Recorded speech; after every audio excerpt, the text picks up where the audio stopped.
السلام عليكم ورحمة الله وبركاته. الحمد لله رب العالمين. الصلاة والسلام على أشرف المرسلين وعلى آله وصحبه أجمعين. رب اشرح لي صدري ويسر لي أمري واحلل عقدة من لساني يفقهوا قولي. ഏറെ പ്രിയം നിറഞ്ഞ സത്യവിശ്വാസികളെ, നാം ഏവരും ഇന്നിവിടെ ഒരുമിച്ച് കൂടിയിട്ടുള്ളത് ഒരു വിശ്വാസിക്ക് അവൻ്റെ പ്രവർത്തനങ്ങളിൽ ഏറ്റവും നിർബന്ധമാക്കപ്പെട്ട, ഏറ്റവും പ്രാധാന്യമേറിയ ഫർളായ കാര്യം ഇബാദത്ത് നിർവഹിക്കാൻ വേണ്ടിയിട്ടാണ്. അല്ലാഹു തആലയ്ക്ക് ഏറ്റവും ഇഷ്ടം, ഒരടിമ അള്ളാഹുവിലേക്ക് അടുക്കുന്നതിൽ അല്ലാഹു തആലയ്ക്ക് ഏറ്റവും ഇഷ്ടമായ കാര്യം അല്ലാഹു തആല തൻ്റെ അടിമയുടെ പേരിൽ നിർബന്ധമാക്കിയ കാര്യമാണ്. അല്ലാഹു തആല അബൂ ഹുറൈറ റഹിമഹുല്ലാഹ് റിപ്പോർട്ട് ചെയ്യുന്ന ഒരു ഹദീസിലൂടെ പറയുന്നു, മാ തഖറബ ഇലയ്യ അബ്ദി ബിശൈഇൻ അഫ്ളലു മിൻ അദാദി മാ അഫ്ളറതു അലൈഹി. ഞാൻ എൻ്റെ അടിമ എന്നോട് അടുക്കുന്നതിൽ ഏറ്റവും ഇഷ്ടപ്പെടുന്നത്, അതിൽ ഏറ്റവും ഉത്തമമായ കാര്യം നാം അവൻ്റെ മേൽ നിർബന്ധമാക്കിയ കാര്യങ്ങളാണ്, ഇതിൽ ഫർളായ ഭാഗത്തുകളാണ്. പിന്നീട് വമാ യസാലു യതഖറബു അബ്ദി ഇലയ്യ ബിൻ നവാഫിലി ഹത്താ യുഹിബ്ബഹു. പിന്നീട് അല്ലാഹു തആലയ്ക്ക് ഇഷ്ടം നിർബന്ധമാക്കിയ കാര്യങ്ങൾക്ക് പുറമെ സ്വമേധയാ നിരന്തരമായി അവൻ എന്നിലേക്ക് അടുക്കുന്നവയാണ്, അഥവാ സുന്നത്തായ കാര്യങ്ങളാണ്. അല്ലാഹു തആല നിർബന്ധമാക്കാത്ത എന്നാൽ സ്വമേധയാ അല്ലാഹു തആലയുടെ അടിമകൾ അള്ളാഹുവിലേക്ക് അടുക്കുന്ന സുന്നത്തായ കാര്യങ്ങളാണ് അല്ലാഹു തആലയ്ക്ക് രണ്ടാമത് ഏറ്റവും ഇഷ്ടമുള്ള കാര്യം. അങ്ങനെ സ്വമേധയാ നിരന്തരമായി പതിവായി ഇത്തരത്തിലുള്ള സുന്നത്തായ കാര്യങ്ങൾ നിർവഹിച്ചുകൊണ്ട് അള്ളാഹുവിലേക്ക് അടുക്കുമ്പോൾ അള്ളാഹു തൻ്റെ അടിമയെ ഏറ്റവും കൂടുതൽ ഇഷ്ടപ്പെടും. അങ്ങനെ ആ അടിമയെ അല്ലാഹു തആല ഇഷ്ടപ്പെട്ടാൽ അല്ലാഹു തആല പറയുന്നു, ഫഇദാ അഹ്ബബ്തഹു കുന്തു സമഅഹു അല്ലദീ യസ്മഉ ബിഹി വബസറഹു അല്ലദീ യുബ്സിറു ബിഹി വയദഹു അല്ലതീ യുബ്തിഷു ബിഹാ. മറ്റൊരു റിവായത്തിൽ പറയുന്നു, വരിജ്ലഹു അല്ലദീ യംശി ബിഹാ. അങ്ങനെ നാം അവനെ ഇഷ്ടപ്പെട്ടാൽ അവൻ കേൾക്കുന്ന കാത് എൻ്റേതായി മാറും, അവൻ കാണുന്ന കണ്ണ് എൻ്റേതായി മാറും, അവൻ പിടിക്കുന്ന കൈ അതെൻ്റേതായി മാറും, അവൻ നടക്കുന്ന കാല് അതെൻ്റേതായി മാറും. എന്താണ് അതിൻ്റെ വിശദീകരണം എന്നാൽ, പിന്നീട് അവൻ പ്രവർത്തിക്കുന്ന ഓരോ കാര്യങ്ങളും അവൻ്റെ ഓരോ അവയവങ്ങളെയും അല്ലാഹു തആല സംരക്ഷിക്കുമെന്നതാണ്. അവൻ്റെ കേൾവിയെയും കാഴ്ചയെയും പ്രവർത്തനങ്ങളെയും നടപ്പിനെയും എല്ലാം അല്ലാഹു തആല സംരക്ഷിക്കുകയും ഹറാമായ കാര്യങ്ങൾ തൊട്ട് അവൻ്റെ മരണം വരെ അല്ലാഹു തആല അവനെ പിടിച്ചു നിർത്തുകയും ചെയ്യും.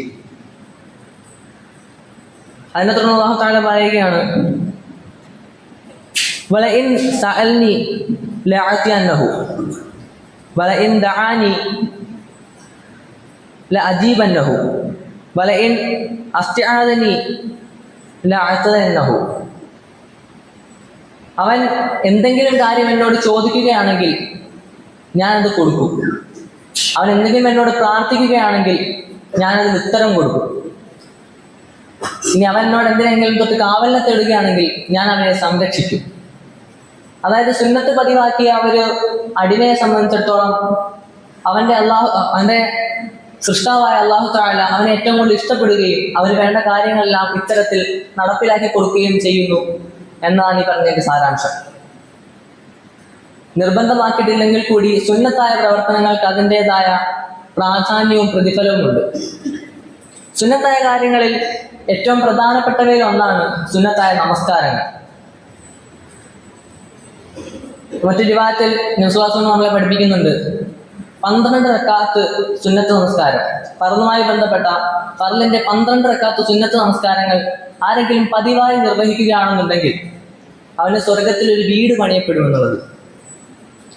സുബഹിക്ക് 2 റക്അത്ത്, ളുഹറിന് മുൻപ് 4 റക്അത്ത്, ളുഹറിന് ശേഷം 2 റക്അത്ത്, മഗ്രിബിന് ശേഷം 2 റക്അത്ത്, ഇശാഇന് ശേഷം 2 റക്അത്ത് എന്നിങ്ങനെ 12 റക്അത്ത് സുന്നത്ത് നമസ്കാരം ആരെങ്കിലും അവന്റെ ജീവിതത്തിൽ പതിവാക്കുകയാണെങ്കിൽ അവന്റെ സ്വർഗത്തിൽ ഒരു വീട് പണിയപ്പെടും എന്നൊരു വിവാദത്തിൽ ഒരു ഹദീസിലൂടെ നബി സല്ലല്ലാഹു അലൈഹി വസല്ലം നമ്മളെ പഠിപ്പിക്കുന്നുണ്ട്. അതിൽ സുബഹി നമസ്കാരത്തിന് മുമ്പുള്ള 2 റക്അത്ത് നമസ്കാരം നബി സല്ലല്ലാഹു അലൈഹി വസല്ലം മുടക്കാതെ പതിവായി വളരെ പ്രാധാന്യത്തോടു കൂടി നിർവഹിച്ചു വന്നവയായിരുന്നു. പരിവാരത്തിൽ നബി സല്ലല്ലാഹു അലൈഹി വസല്ലം നമ്മളെ പഠിപ്പിക്കുന്നുണ്ട്, ദാലിക ഖൈറും മിനദ് ദുനിയ വമാ ഫീഹാ. സുബഹിക്ക് മുൻപുള്ള 2 റക്അത്ത് സുന്നത്ത് നമസ്കാരം അത് ദുനിയാവിനെക്കാളും അതിലുള്ളതിനേക്കാളും എല്ലാം ശ്രേഷ്ഠതയേറിയതാണ്. അതുപോലെ തന്നെ നമസ്കാരത്തിന്റെ സുന്നത്തുകളല്ലാതെ മറ്റു ചില സുന്നത്ത് നമസ്കാരങ്ങൾ ദുഹ പോലെ, വിത്ർ പോലെ, തഹജ്ജുദ് പോലെ വളരെ പ്രാധാന്യമേറിയവയുണ്ട്. ദുഹ നമസ്കാരത്തിന്റെ പ്രാധാന്യം എന്തെന്നാൽ 4 റക്അത്ത് ദുഹ നമസ്കാരം ആരെങ്കിലും ഒരു പകലിന്റെ തുടക്കത്തിൽ നിർവഹിക്കുകയാണെങ്കിൽ ബാക്കി സമയം അല്ലാഹു തആല അവരെ സംരക്ഷിക്കുമെന്നതാണ്. ഒരു അടിമയെ സംബന്ധിച്ചിടത്തോളം അള്ളാഹുവിലേക്ക് ഏറ്റവും സാമീപ്യമുള്ള, അള്ളാഹുവിലേക്ക് തൗബ ചെയ്തുകൊണ്ട് ജീവിക്കുന്ന, അള്ളാഹുവിനോട് അത്രത്തോളം കീഴ്വഴങ്ങുന്ന ഒരു അടിമയ്ക്കല്ലാതെ ദുഹാ നമസ്കാരം കൃത്യമായി പതിവാക്കി നിർവഹിച്ചു പോകാൻ സാധിക്കുന്നതല്ല. അതുപോലെ തന്നെ വിത്ർ നമസ്കാരം, തഹജ്ജുദ് നമസ്കാരം തുടങ്ങിയ രാത്രി നമസ്കാരങ്ങൾ. തഹജ്ജുദ് നമസ്കാരത്തിന്റെ പ്രാധാന്യം നമുക്ക് എല്ലാവർക്കും അറിയാവുന്നതാണ്.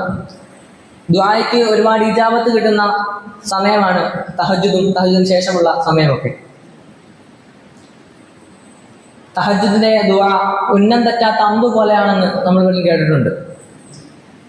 സുന്നത്ത് നമസ്കാരത്തിന്റെ മറ്റു ചില ഉപകാരങ്ങൾ എന്തൊക്കെയാണെന്ന് പറഞ്ഞാൽ, ഖിയാമത്ത് നാളിൽ ഒരു അടിമയുടെ പ്രവർത്തനങ്ങൾ അല്ലാഹു തആല എടുത്ത് പരിശോധിക്കുമ്പോൾ, അല്ലെങ്കിൽ അവന്റെ ഹിസാബിന്റെ സമയത്ത് ആദ്യം ഫർളായ കാര്യങ്ങൾ നോക്കുകയും അതിലുള്ള പോരായ്മകൾ കണ്ടാൽ അവന്റെ സുന്നത്തായ കാര്യങ്ങൾ വിലയിരുത്തുകയും ചെയ്യുന്നതാണ്. അതായത് ഫർളായ നമസ്കാരങ്ങളുടെ അതിൽ വന്നു പോയിട്ടുള്ള പിഴവുകൾ അത് നികത്തുവാനും ഖുശൂഅ പോലുള്ള പിഴവുകളെ നികത്തുവാൻ സുന്നത്തുകൊണ്ട് സാധിക്കുന്നതാണ്. അത് മാത്രമല്ല, സ്വർഗത്തിൽ നബിയുടെ സാന്നിധ്യത്തിൽ ജീവിക്കാൻ സുന്നത്ത് പതിവാക്കിയ ഒരാൾക്ക് സാധിക്കുന്നതാണ്. നമ്മൾ ചെയ്യുന്ന ഓരോ സുജൂദിനും അല്ലാഹു തആല ഓരോ പാപങ്ങൾ മായ്ക്കുകയും സ്വർഗത്തിൽ ഓരോ ദറജ വെച്ച് ഉയർത്തുകയും ചെയ്യുന്നതാണ്. ഫർള് നമസ്കാരത്തിൽ നമുക്ക് സുജൂദ് അധികരിപ്പിക്കാൻ സാധിക്കുന്നതല്ല. ഫർള് നമസ്കാരം 5 നേരം നമസ്കാരത്തിൽ എത്ര സുജൂദുണ്ടോ അത്രയും നമുക്ക് നിർവഹിക്കാൻ സാധിക്കുകയുള്ളൂ. എന്നാൽ സുന്നത്ത് നമസ്കാരം അധികരിപ്പിക്കുന്നത് കൂടെ നമുക്ക് നമ്മുടെ സുജൂദിന്റെ എണ്ണം കൂട്ടുവാനും സ്വർഗത്തിലെ നമ്മുടെ ദറജയുടെ എണ്ണം കൂട്ടുവാനും ഓരോ പാപങ്ങൾ വെച്ച് മായ്ക്കുവാനും സാധിക്കുന്നതാണ്. ഇത്തരത്തിൽ നിർബന്ധമല്ലെങ്കിൽ കൂടി സുന്നത്തിന്റെ പ്രാധാന്യം വളരെ അധികമാണ്. നിർബന്ധമല്ലാത്തതിന്റെ പേരിൽ നമ്മൾ പലരും അശ്രദ്ധ കാണിക്കുകയും ഒഴിവാക്കുകയും ചെയ്യുന്ന സുന്നത്തിലൂടെ നാളെ ആഖിറത്തിൽ ഒരുപാട് അധികം നേട്ടങ്ങൾ കൈവരിക്കാൻ നമുക്ക് ഓരോരുത്തർക്കും സാധിക്കുന്നതാണ്. അതുകൊണ്ട് തന്നെ ഫർളോടൊപ്പം തന്നെ സുന്നത്തുകളെ നിർവഹിച്ച് കൃത്യമായി പതിവാക്കി അള്ളാഹുവിന് ഏറ്റവും ഇഷ്ടപ്പെടുന്ന അടിമകളായി തീരാൻ അല്ലാഹു തആല നമുക്ക് എല്ലാവർക്കും തൗഫീഖ് നൽകുമാറാകട്ടെ. വആഖിറു ദഅവാനാ അൽഹംദുലില്ലാഹി റബ്ബിൽ ആലമീൻ. അസ്സലാമു അലൈക്കും വറഹ്മത്തുള്ളാഹി വബറകാതുഹു.